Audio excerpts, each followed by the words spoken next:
शुभेच्छा आम्हा सर्व एसटी कर्मचारी बंधूंतर्फे.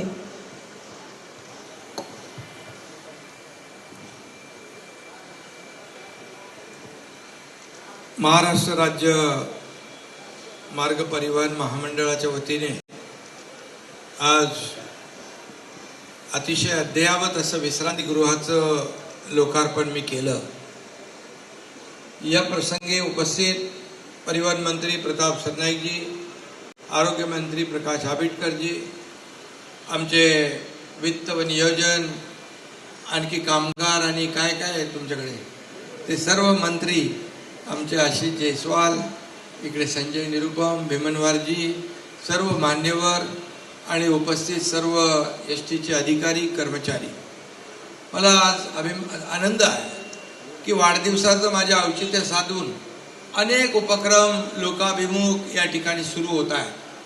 सकाळपासूनच कार्यक्रम सुरू झाले आणि प्रत्येक कार्यक्रम हा सर्वसामान्यांच्या जीवनामध्ये काही ना काही मदत करणार आहे, याचं मला समाधान आहे. कारण मी एक सर्वसामान्यांचा मुख्यमंत्री म्हणून 2.5 वर्ष काम केलं. सर्वसामान्यांचा मुख्यमंत्री आणि सर्वसामान्यांच्या जीवनामध्ये बदल घडवण्यासाठी, त्याच्या जीवनात सुखाचे, समाधानाचे, आनंदाचे दिवस आणण्यासाठी या ठिकाणी सातत्याने आम्ही कार्यरत राहिलो. माझ्या लाडक्या बहिणी, 2.5 कोटी लाडक्या बहिणींना लाडक्या भावाची आपली काय म्हणतो त्याला, लाडकी भाऊबीज म्हणू, ओवाळणी म्हणू, रक्षाबंधन म्हणू, हे देण्याचं भाग्य मला मिळालं. माझ्यासोबत देवेंद्रजी, अजितदादा या सर्वांनी साथ दिली आणि मग लाडके भाऊ असतील, लाडके शेतकरी, इतर योजना आम्ही केल्या, त्याचंही मला समाधान आहे. आणि म्हणून या 2.5 वर्षाच्या कामाची पोचपावती आपण सगळ्यांनी एवढ्या मोठ्या प्रमाणात दिली की आतापर्यंतच्या महाराष्ट्राच्या इतिहासात कधीच 232 आमदार आले नव्हते, ते आपण दिले. आणि त्यामुळे त्याचाही आनंद आहे आणि समाधान आहे. मी एकदा असा मुख्यमंत्री असताना इकडे एका कार्यक्रमाला आलो होतो आणि अचानक माझ्या मनात एक विषय आला. मी हे ड्रायव्हर आणि कंडक्टर जे आपले स्टाफ आहे, तो त्यांचं रेस्टरूम कुठे आहे मी विचारलं, तर रेस्टरूम बोले वरती आहे.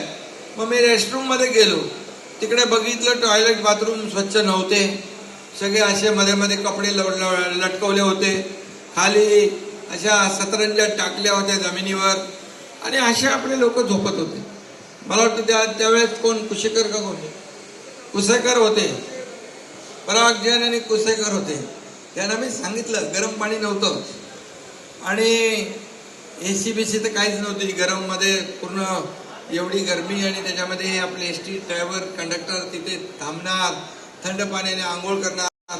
मी पराग जैन आणि कुशेकरांना विचारलं, तुम्ही कुठल्या पाण्याने आंघोळ करता, थंड पाण्याने का गरम पाण्याने? बोले गरम पाण्याचा शॉवर असतो. मी बोले इथं काय हे माणसं नाहीत काय? मी बोललो ताबडतोब हे सगळं मला बदलून पाहिजे आणि या सगळ्या रेस्टरूम मध्ये एअर कंडिशन रेस्टरूम पाहिजे. आणि आता त्यांनी ते बंकबेड केलेले आहे, 100 लोक तिथे एअर कंडिशन मध्ये विश्रांतीगृहात विश्रांती करू शकतात. अशा प्रकारचं चांगलं विश्रांतीगृह झालं. टॉयलेट बाथरूम चांगले आहेत, फक्त त्याची स्वच्छता भीमनवारजी आणि आपण महाजन ती स्वच्छता नीट नेटकी टाप आपल्या घर कसं आपण स्वच्छ ठेवतो तसं तुम्ही आउटसोर्सिंग करा, पण स्वच्छ सगळं ठेवा. आता परिवहन मंत्री झाल्यानंतर प्रताप सरनाईक पण इकडे आले, त्यांनी पाहिलं, त्यांनाही माहीत होतं की हे मुख्यमंत्र्यांना उपमुख्यमंत्र्यांना काय पाहिजे. आणि मग ते आता बघितलं, मी उद्घाटन केलं, अतिशय समाधान वाटलं. मला वाटतं भीमनवारजी आणि मंत्रीजी हे महाराष्ट्रामध्ये हे मॉडेल सगळीकडे आपण रेप्लिकेट करा, हेच मॉडेल सगळीकडे ठेवा.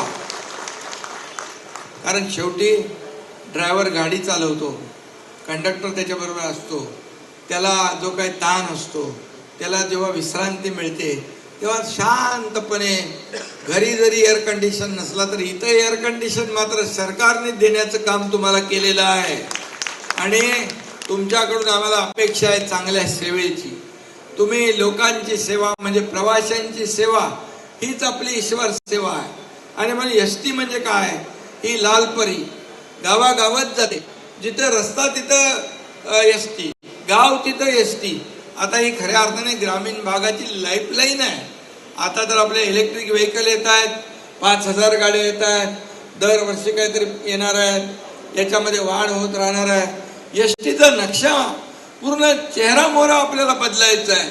आणि म्हणून मला आठवत आहे, जेव्हा तुमचे डेपो मध्ये खूप खड्डे होते, पावसामध्ये पाण्यात चिखल लोकांच्या अंगावर उडायचा, तेव्हा मी MIDCचे मंत्री, उद्योग मंत्री उदय सामंत यांना सांगितलं, अरे तुमचं डिपार्टमेंट नसलं तरी सुद्धा शेवटी आपली जिम्मेदारी आहे की प्रवाशांना चांगली सेवा देणं आणि या ड्रायव्हर कंडक्टरना देखील त्या ठिकाणी चांगल्या सुविधा देणं.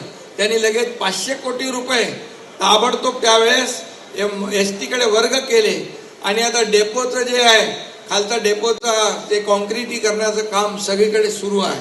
आणि मला त्याचंही समाधान आहे. शेवटी आता मी मंत्री महोदयांना सांगितलेलं आहे, मला जे डेपो आहे हे डेपो अतिशय अद्ययावत पाहिजे. जसं आपण एअरपोर्टमध्ये जातो तसा आपला बसपोर्ट झाला पाहिजे आणि लोकांना वाटलं पाहिजे आम्ही कुठं आलोय, अरे एअरपोर्ट आहे का बसपोर्ट आहे. पण हे आता याच्यामध्ये देखील आपण काम करा.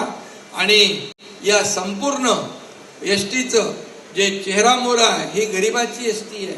गोरगरीब प्रवास करतात त्याच्यामध्ये. अरे आपलं सरकार कुणासाठी, गोरगरिबांसाठीच आहे. मग गोरगरिबांच्या जीवनामध्ये चांगले दिवस आणायचं काम कुणाचं आहे, आपलं आहे.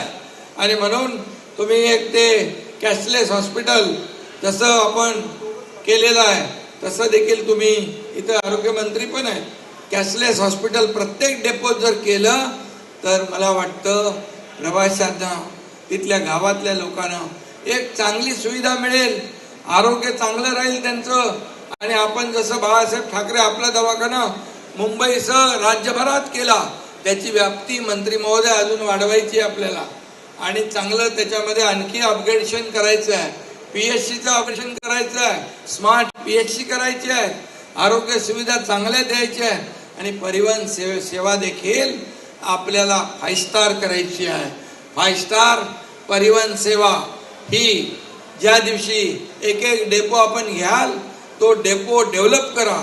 तुमच्या एस टीला पण त्याच्यातून पैसे मिळतील, त्यातून तुम्हाला उत्पन्न मिळेल, पब्लिकला त्याचा फायदा होईल, स्वच्छता राहील, त्या ठिकाणी नीटनेटकं टापटीपपणा येईल आणि प्रवासी आपले सुखावतील. आणि म्हणून मी परिवहन मंत्र्यांचं पण मनापासून अभिनंदन करतो. त्यांनी सांगितल्यानंतर डेपोला व्हिजिट चालू केल्या, डेपोची काय परिस्थिती ते पाहिले, त्या तिथली वस्तुस्थिती पाहिली. शेवटी ऑफिसमध्ये बसून तुम्हाला काही कळणार नाही, तुम्हाला प्रत्यक्ष फील्डवर गेलं पाहिजे. म्हणून मी सगळ्या मंत्र्यांना सांगितलं, आरोग्य मंत्री देखील हॉस्पिटलला त्यांनी दिली, आमच्या आशिष जयस्वाल यांनी त्यांच्या खात्यातल्या विभागाला भेट दिली. सर्व मंत्री प्रत्येकाच्या आपल्या आपल्या विभागाप्रमाणे थेट जनतेमध्ये जात आहेत आणि तिथल्या गैरसोयी पाहत आहेत. हे आपल्यासाठी खूप चांगलं आहे. आणि म्हणून मी पुन्हा एकदा आज तुम्हाला एक चांगला उपक्रम तुम्ही सुरू केलाय, उद्घाटन झालंय आणि दुसरा आपण सुरू करताय, याबद्दल खूप खूप शुभेच्छा. धन्यवाद. जय हिंद, जय महाराष्ट्र. साहेब, आजच्या शुभदिनी आम्हाला तुमचा सत्कार करायचा आहे. महामंडळाचे उपाध्यक्ष आणि व्यवस्थापकीय संचालक माननीय श्री भीमनवार साहेबांच्या हस्ते समोर सर